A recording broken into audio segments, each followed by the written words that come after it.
From the age of 5, I wanted to make movies and play music, and that comes straight from sort of my father's passion for passion and collection. I grew up surrounded by my dad's collection of films and books and albums, and kind of I took that and wanted to run with it. I said, I like that. I want to make that.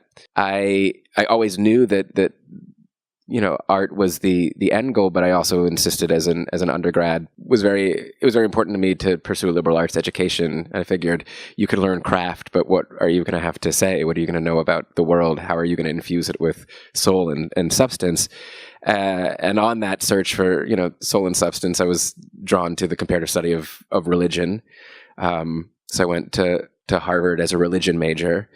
At some point, my parents wondered if I was going to be a rabbi. They all were always insanely supportive of the dream, but a little curious about my choices. And I said, no, I want to, play music. Well, maybe you're going to be a cantor. No, I want to make movies. We'll see how it goes. I spent my 20s on the road as a singer-songwriter, solo acoustic folk rock singer-songwriter. Life brought me back to Florida, where I'm from originally, a lot more than I ever intended. And for the last round, when my mom got sick, my life was rootless enough, thankfully, that I was able to up and go back to Florida to be with her for the last year of her life, and to stay in Florida for a couple years after her passing. There was something that happened when my mom passed away. I had been dabbling in scripts and wondering how I was going to find my way back to the film world, trusting that it was simmering on the back burner, but it was still on the back burner. And there was something that happened when my mom passed away that was almost an epiphany. On one hand, this sort of carpe diem, existential, like, I think it's time to move to pivot back towards film and screenwriting felt like that, where you could deal with that level of nuance and complexity of thought and feeling.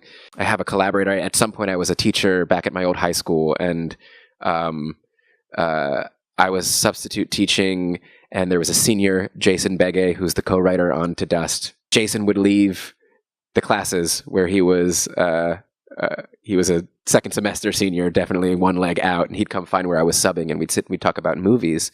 We say that our first collaboration was his film school application. And then he turned around in film school, he would bring me in on some of his scripts, or at least have me read them. And then he helped me shoot my first short film, because he was studying to be a DP at the time as well. So in a way, he helped me get into film school.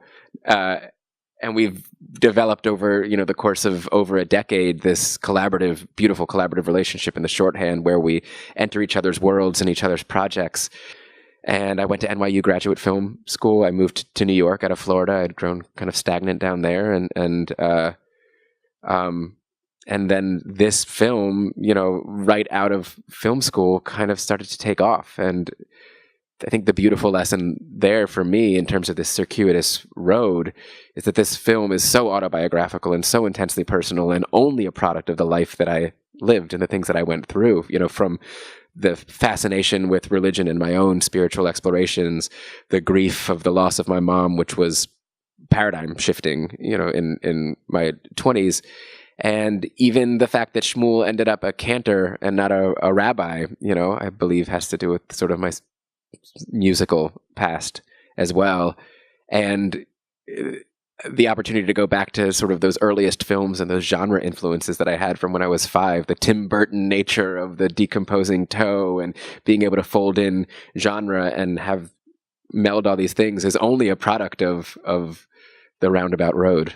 And so when we met, and the opportunity for us to meet, it wasn't just an artistic collaboration. I think there was very much a kindred, soulful love affair, if I might say so myself.